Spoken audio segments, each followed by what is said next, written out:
science, Vijnana. Yesterday we saw little on the fifth sloka, Nacha mat sthani bhutani pasyame yogam aishwaram vrita vrit nacha bhutastho mamatma bhuta bhavanaha. Nor do beings exist in me, nor, because he has already told, all this world is pervaded by me, in my unmanifested aspect, all beings exist in me, but I do not dwell in them.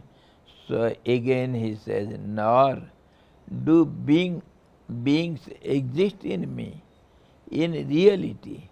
Behold my divine yoga, supporting all beings, but not dwelling in them, is myself the efficient cause of beings. So now on this, yesterday we had discussed a little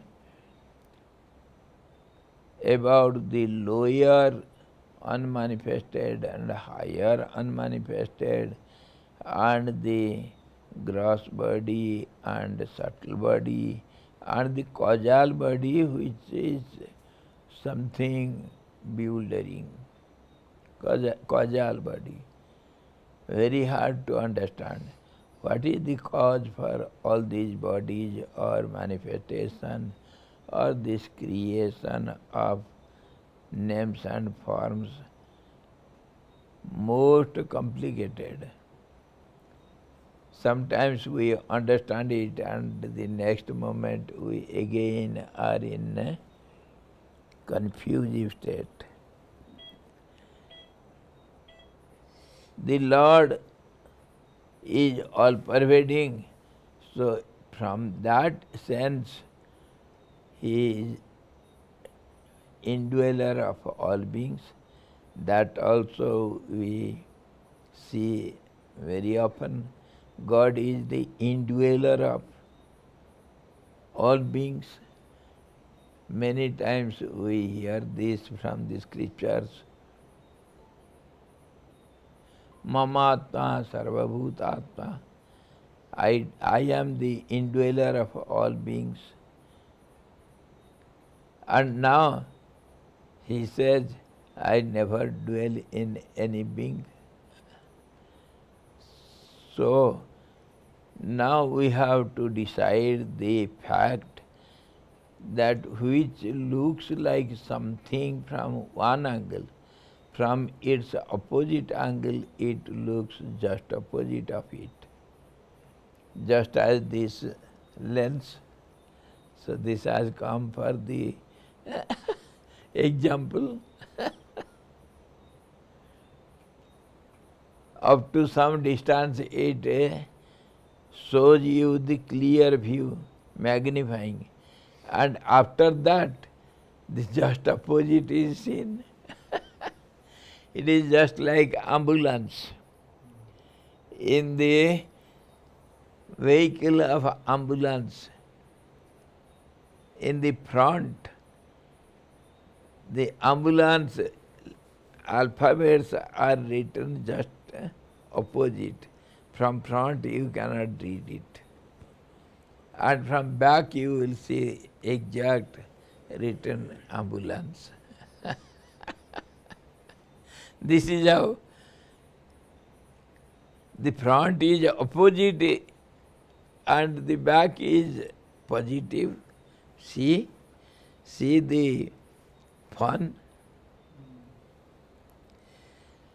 So everywhere there are two opposite visions. Whatever we see from one angle, that appears just opposite from the other angle, from the opposite angle. So naturally we have the doubts and complications, how one thing looks different from different angles.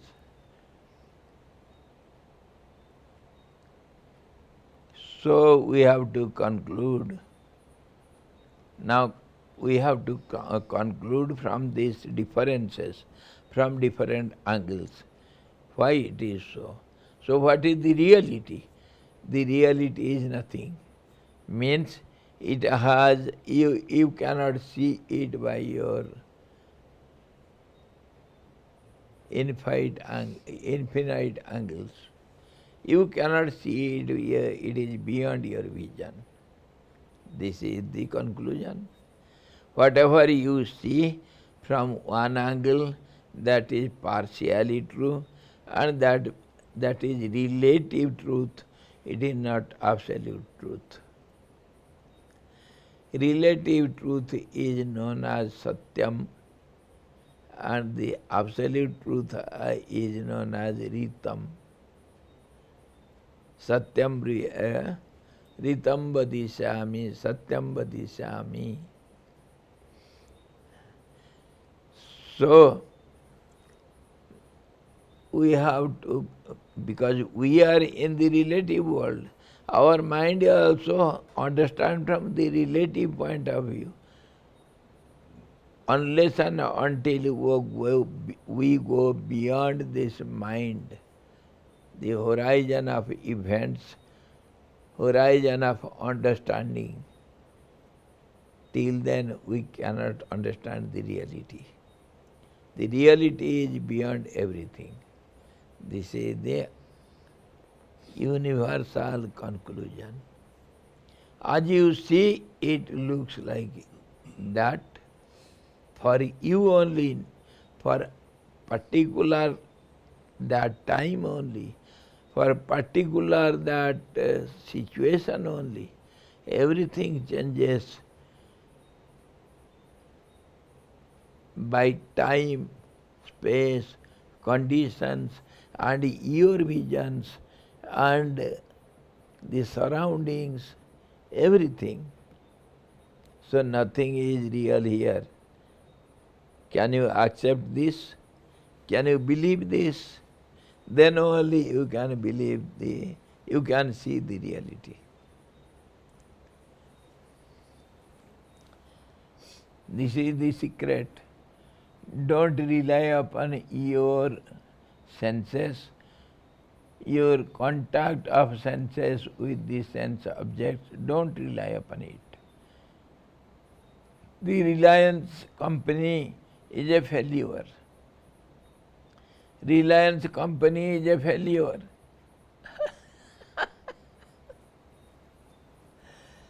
So this is how we shall proceed now.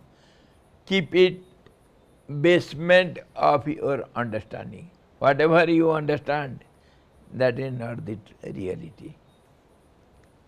Okay?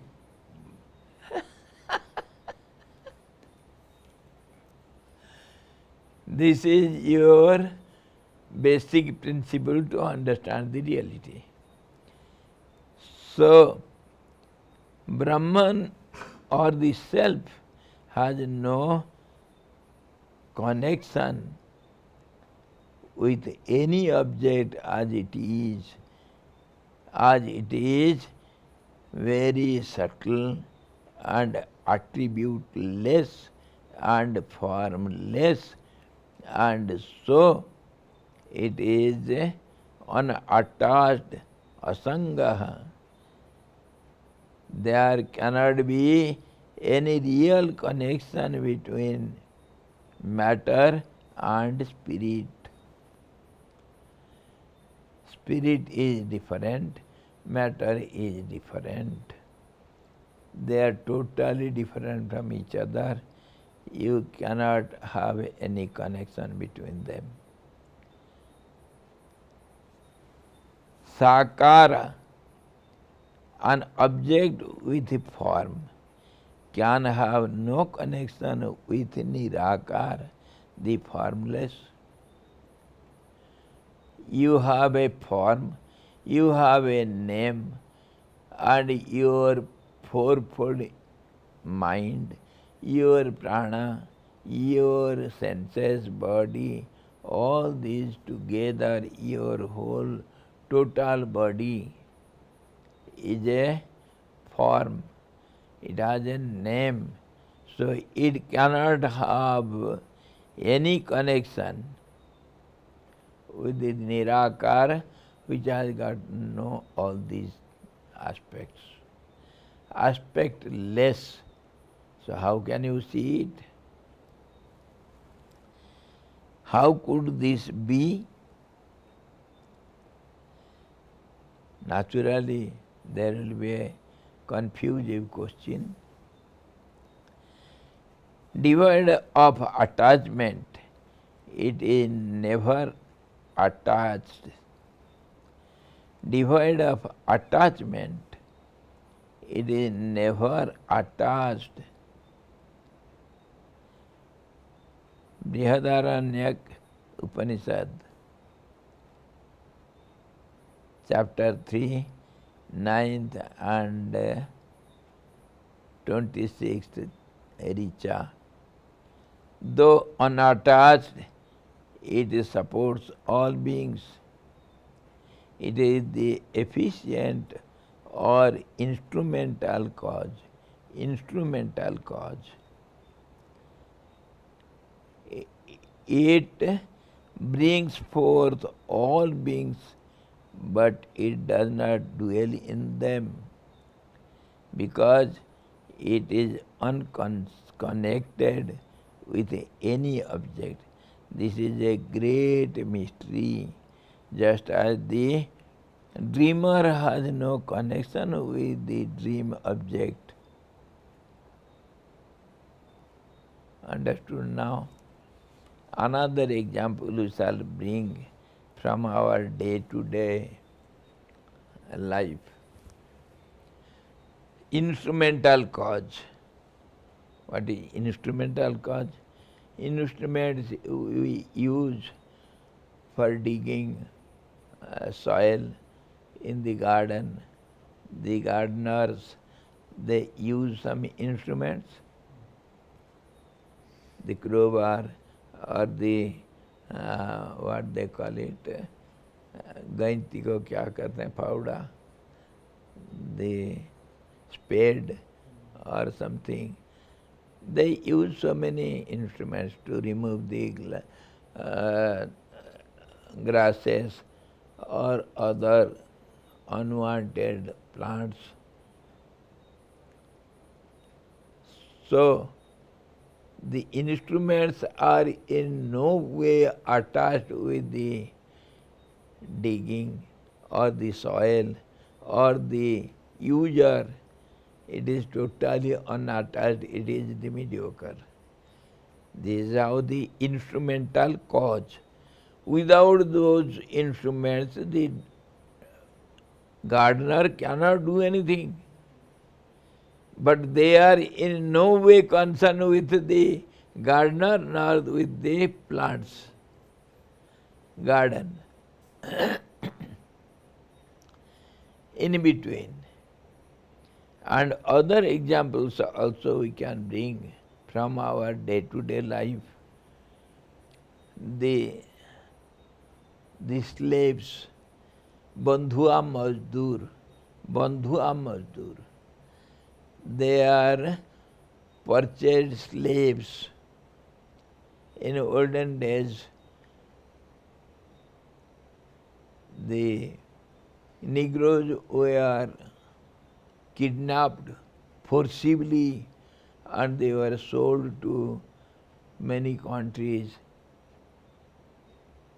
to be used as animals. They will be beaten and they will be made to do something mercilessly. This is how now also in India we have such a tradition. You see, some permanent slaves, though they have different houses and they are not tortured by the uh, the owner of the landowner, yet for the year or for 2-3 years there will be agreement. They are sold to the landowner, and for that period they will be given some particular less amount of charges, labor charges. And of course, if the landowner is merciful, then he looks after other aspects of the other needs of the slave, or else he has to be satisfied with that. So for the whole year he has to come and work in the field. Okay? Now, if the crop field yields less, or it is destroyed by flood or drought, something by natural calamities, the owner loses everything, but nothing is lost to the slave. He will be given the same amount daily. He is not at all concerned with the loss of the field, crop. And if the field yields a bumper harvest, 10 times more than the every year common harvest, that goes to the owner, and no way the slave is concerned with it. Neither he will get more, nor he will get less, because he is sold. He is in no way concerned with the yield of the crop. So keeping this in view, Lord says, कर्मण्येव अधिकारहते मा फलेषु कदाचन. You are a puppet in the hands of the player who plays with the puppets. The puppet has nothing to do. As he wants to make them dance, the puppet have to dance. We call it in our Indian culture, Kathputli. We have some wooden toys, and they have movable parts of the body, and it is tied up by threads, and some invisible director will draw and do everything with the thread, so that the visitors will see the wooden puppets. They will be dancing and they will be behaving with each other, doing everything. But they have no ego. They cannot do anything unless and until that Sutradhar, the director, doesn't allow them to do. And just as the remote in the hands of the children and the toys, they move here and there by the remote, the control is in the hands of the child. The toy has nothing to do. In no way it is concerned whether it breaks into pieces or it remains for a longer time. That has no meaning at all.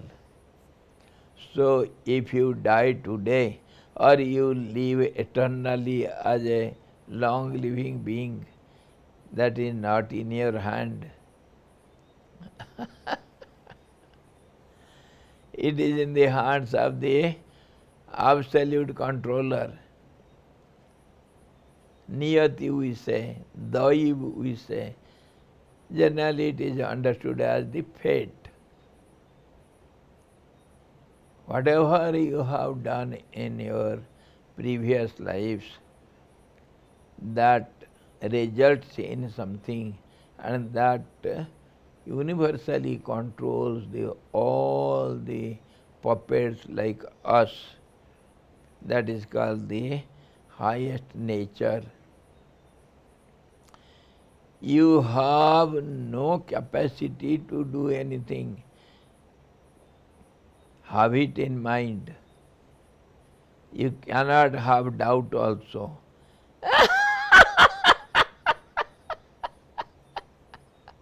Nor solution. You have nothing to do. If one understands this perfectly, not only understanding will do, you have to understand it perfectly. You are nowhere, and your existence, your so-called identity is good for nothing, useless. It is some false identity. Your name, your form, your doings have got no meaning at all. If you understand this from your core of the heart, and you accept this and be it, this is called the highest self-effort, which can yield the highest result. So on this basis it is said, you have to go on doing something, whatever comes by the way, without your wills or without your expectations or desires, whatever comes in the way, you have to accept it and deal with it according to time, situations, conditions, and the demand of all these. You have to fulfill it. You have no right to accept it nor reject it. Thereby you are one with the Absolute. Then only you can understand something, how this Maya plays the tricks.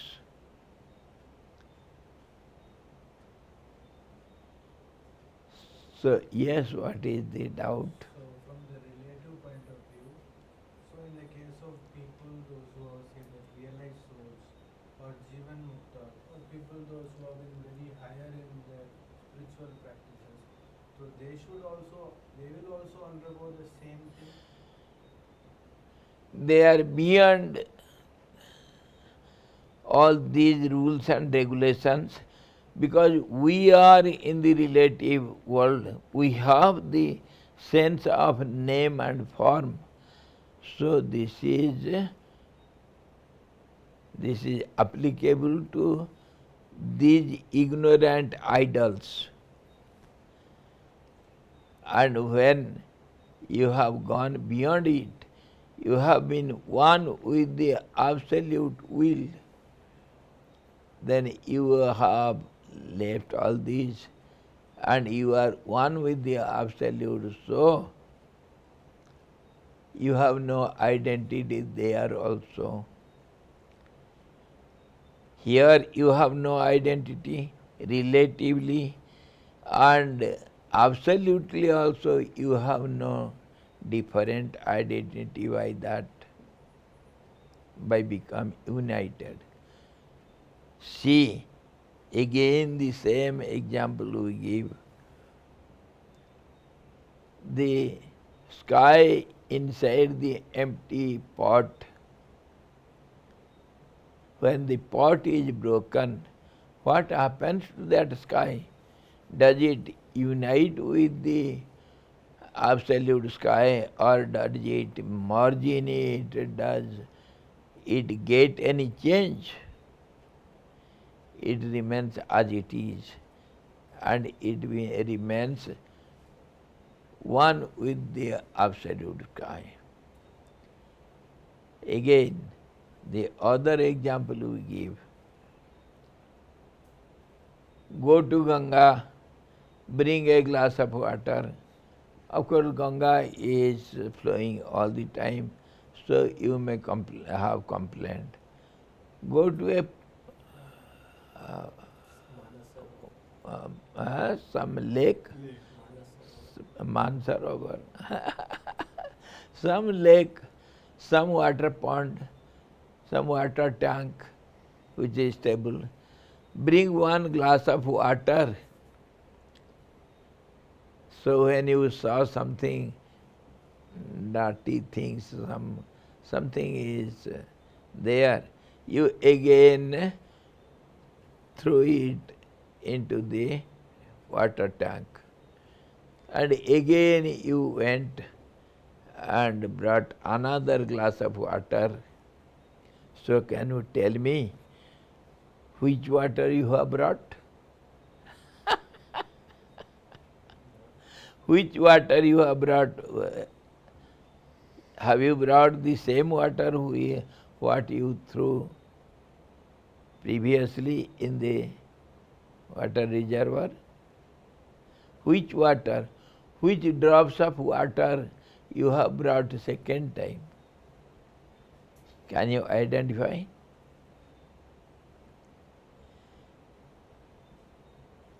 Even you put some color to water, that also it becomes one with the water. There also you cannot identify what water, which water you have thrown and which water you have brought again, second time. This is how the Absolute is so subtle and so all-pervading. There is no question of union or separation. No question. Everything remains as it is. So this question whether the beings knowingly or unknowingly they merge in it or they come out of it, it has got no meaning. You are some water drops. Bhutva bhutva praliyante. Again and again they appear and disappear in that unmanifested, lower unmanifested. When the day breaks, they come out of the womb, and when the night falls, they again merge in the womb. Means it has got no meaning, only imaginations. It has got no meaning, nothing. Only because the child is weeping, sobbing, crying, we have to give something to console the child, which has got no meaning. The mother knows how to keep it quiet.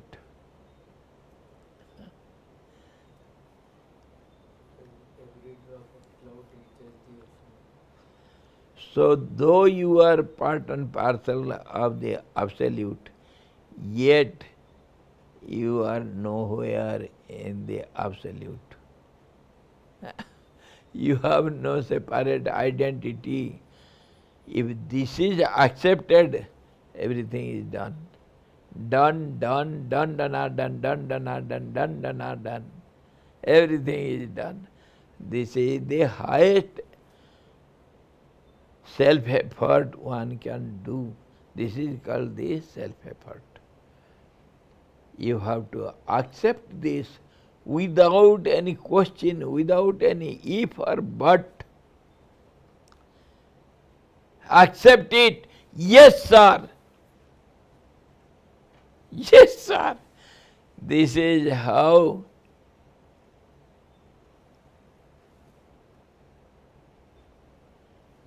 Dhyanamoolam Gurur Murtihi, Pujamoolam Gurur Padam, Mantramoolam Gurur Vakyam. It is the final acceptance, whatever Guru says. Yes, sir. On this I gave you the example, very often I give it. Gorakhnath was going somewhere in the jungle. He travels on, and with some group of disciples, and one disciple he loved most because he was really obedient. Obedience has paramount importance. Obedience is better than reverence. You may go on prostrating before the Guru whole day and night, that has got no meaning. But whatever is said by the Guru, you have to obey it literally. Whatever is said, you have to obey it.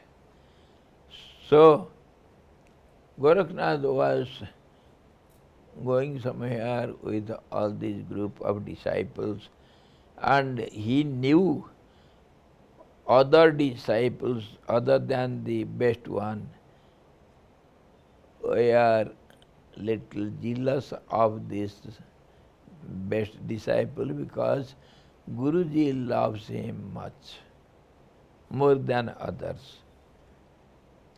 Gorakhnath could understand the feeling, so he wanted to prove it, why he is eligible to be beloved so much. Because he is an obedient student, so he is dear to me. So once he was going in this way in the jungle, and at midday under a tree, they were tired. Guruji said, "Children, we have to rest for a while. Let us rest, and after resting for a while, we shall start again." Yes, Guruji. They were sitting there, and by the way they were looking here and there. Guruji pointed out a straightly, perpendicularly standing a piece of mountain. Other portions are, of course, slopy, but where they were sitting, it was just perpendicular, 90 degree. And Guruji showed everyone, see, how wonderful this mountain piece.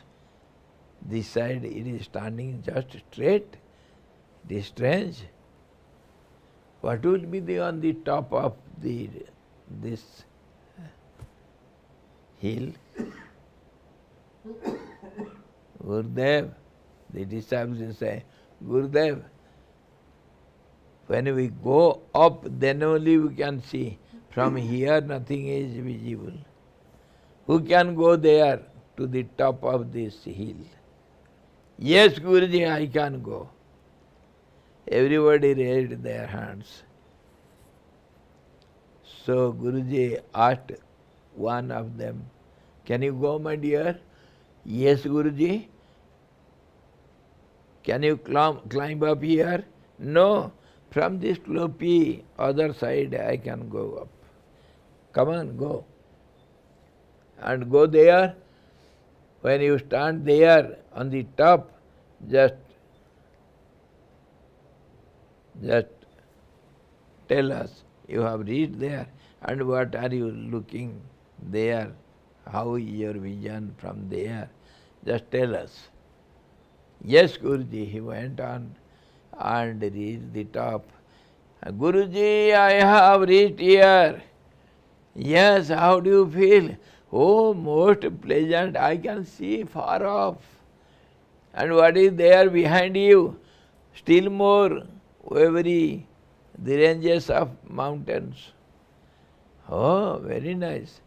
My dear, I have to do something. So don't take time. Just jump from there.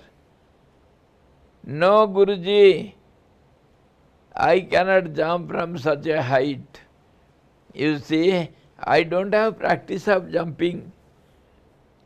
I will break my legs and I shall come quickly, runningly by sloppy way. Okay, come down. He came down and then other was asked, can you go up? See, enjoy the beauty from the top of the hill. Yes, Guruji. He goes, yes, Guruji, I have reached here. Okay, now the turn of the others, just jump down. No, Guruji, that I cannot. Everyone said similarly, and in the end, he asked the best student, can you go? Everybody has come down. Can you go, my dear? Yes, Guruji, I can go also. He goes up. Guruji, I have reached. Yes, my dear, jump down. Now you have to go fast. He jumped. He didn't think I may die or live. Will my legs will break or not? Nothing he thought. And he jumped. And to the great wonder of everyone saw he falls upon a heap of flower petals, and over the heap of the flower petals, the Guru raised two hands to support him. So everybody understood what is the importance of obedience and why Guruji loved him most. This is how one should believe your Guru and believe him, obey him to the letter, and when you have made him Guru, does he not know this much? If my child falls down from such a height, he will break his legs. How could he ask you to jump down? Does he not know this much? And you have made him Guru, all-knower Guru. What is your faith? Do you believe your Guru? So this is how blind faith on the Absolute, that is what Lord has explained us before. Shraddhadana. Ashraddhadana, those who have no faith on me, they rot in the mundane world. And those who have one-pointed faith on me, they come to me. In this way, if we can try to have some clarity, then we can go on with the words of the Lord. Nacha matasthani bhutani pasyame yogam aishwaryam. From one-pointed vision, all-round vision, if you see me from the yogic vision, then only we can see no beings are visible in me. They are not in me. Then you will have the question, then why did you say Maya sarvamidam sarvam jagatam jagat avyaktamurtina. Why did you say before this? No, this is for some seekers who have not attained so much faith and devotion, so that at least they will not be derailed from the path.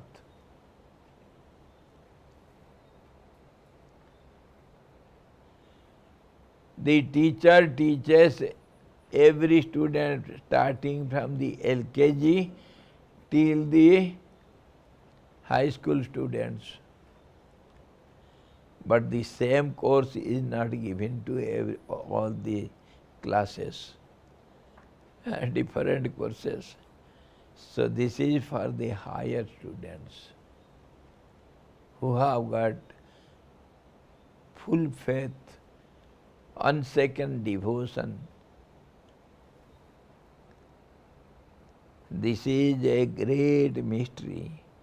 Just as the dreamer has no connection with the dream objects, just as ether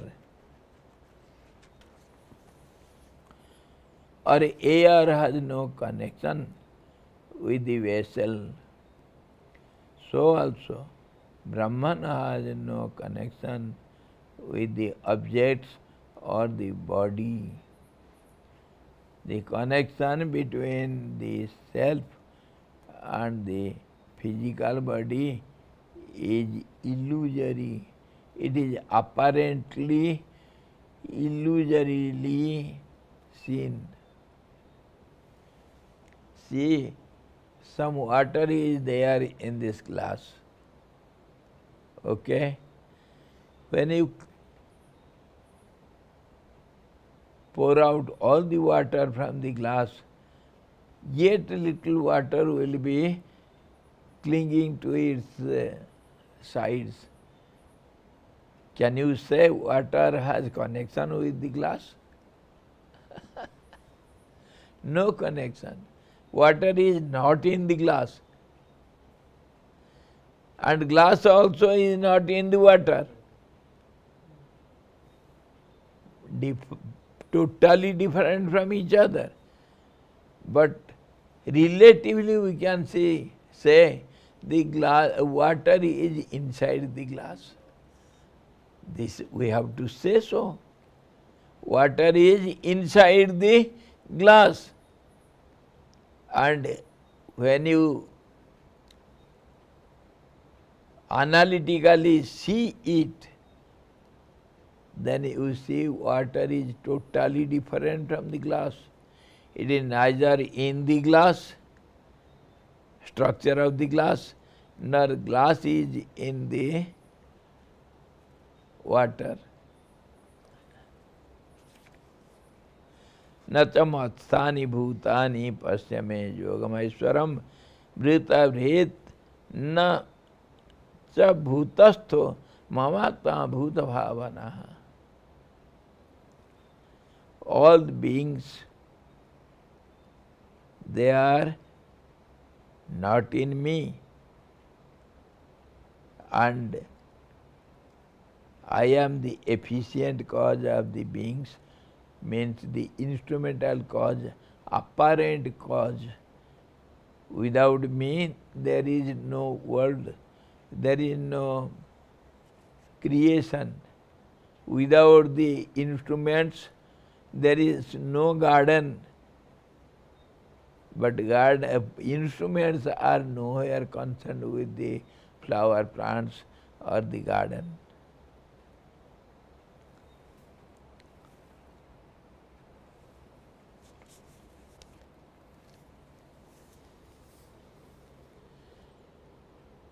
The adhisthana or support Brahman for the illusory object, kalpitam, illusory, imaginary, superimposed on Brahman, has no connection whatsoever with the qualities or the defects of the objects that are superimposed on the absolute. The snake is superimposed on a rope. The rope is support, adhisthana, for the illusory snake, kalpitam. This is an example of superimposition or adhyasa. Adhyasa means assumption. We assume something on the basement of something which is completely illusory, not the reality. And for this also, this Rajju Sarpa Nyaya, the superimposition of the snake on the rope, is given everywhere almost by our great Shankaracharya ji. And of course there will be many questions. Some argumentators, they argument, unless and until you have seen somewhere the snake. Snake is somewhere there, though not here on the rope. You have seen the snake somewhere. So snake is there. You cannot deny the existence of snake. So the opposite tries to reply that snake also superimposition on the body. This is how we think I am the body. I am the body. If you are the body, can you say, are you the hand? Are you the flesh? Are you the skin? Are you the bone? What are you? You say, I am the body. But while telling, you say, my body. And when you behave as a I body. What is reality? Have you gone mad?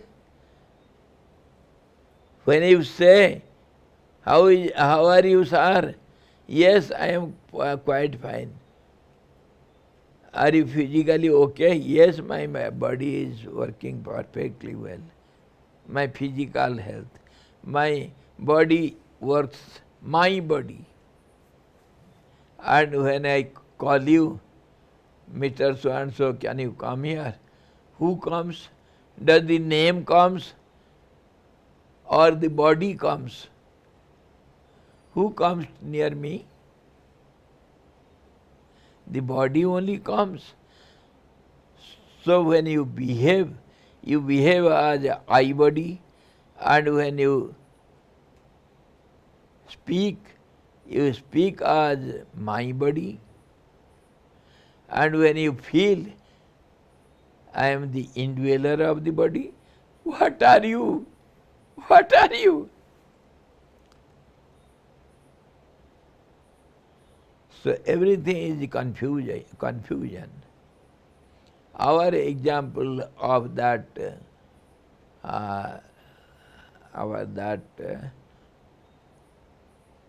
the lion in the pitch dark cloudy sky in the terrific forest, you are all alone and it appears before you. You have lost your path. And when there is lightning, you saw it quite clearly. It is not the living lion, it was only stone. Similarly, the lion is superimposed on the stone. So here, the snake is superimposed, assumed, accepted wrongly. This is called adhyasa. Something is accepted on some other base as one. We give the other example also. Somebody is playing the role of somebody in a drama or in a cinema or somewhere. Some boy called Pappu, because he is very fatty and very strong and stout, he plays the role of Ravana. He walks very nicely, just like a king, and he behaves just as some wrestler or something.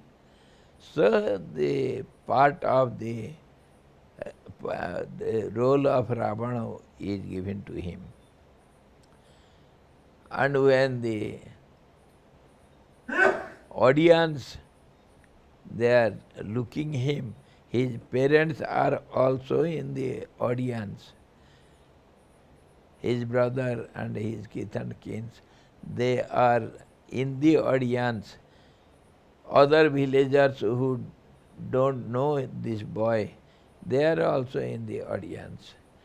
Now, tell me, his father, his mother, how do they think of that boy Pappu? Will they accept Pappu to be Ravana? Let anything happen.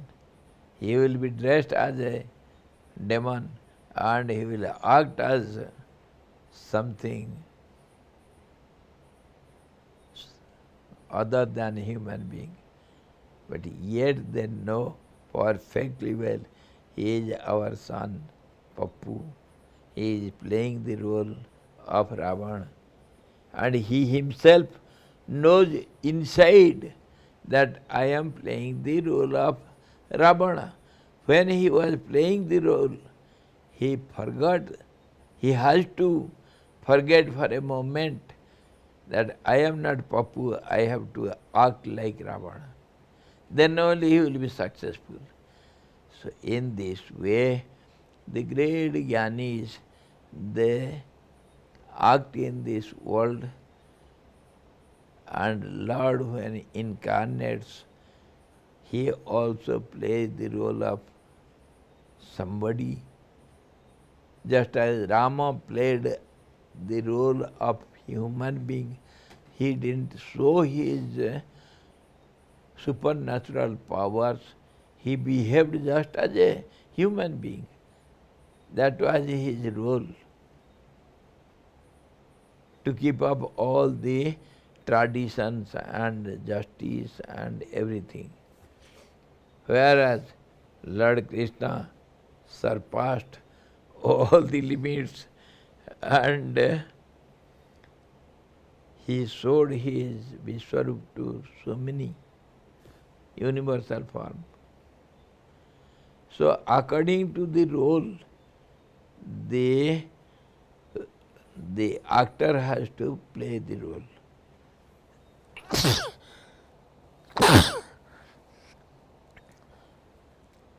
That is called superimposition or adhyas. Inwardly he knows I am not so, but outwardly he has to show this. And for some time, showingly he has to forget himself and to accept the other form. This is called superimposition or adhyas. Adhyas.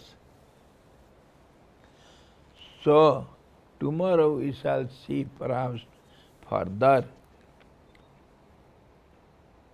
Yatha akasha sthito nityam vayuhu sarvatra go mahan tatha sarvani bhutani matsthani iti upadharaya. As the mighty wind moving everywhere rests always in the ether, even so know thou that all beings rest in me. They rest in me. The beautiful example God has placed here. We shall discuss this tomorrow. How, though all the beings are seen in this mirror, the absolute mirror, absolute transparent, our crystal, yet they are not in the crystal, they are not in the mirror. We shall see it tomorrow, still elaborately and analytically, so that we can have some ideas, little clarity. Hari Om Purnamadaha Purnamidam Purnat Purnamudachyate Purnasya Purnamadaya Purnamevavasishyate. Om Shanti Shanti Shanti. Sadguru Bhagavan ki jai. Satchidananda Bhagavan ki jai. Krishna Bhagavan ki jai. Gita Mata ki jai.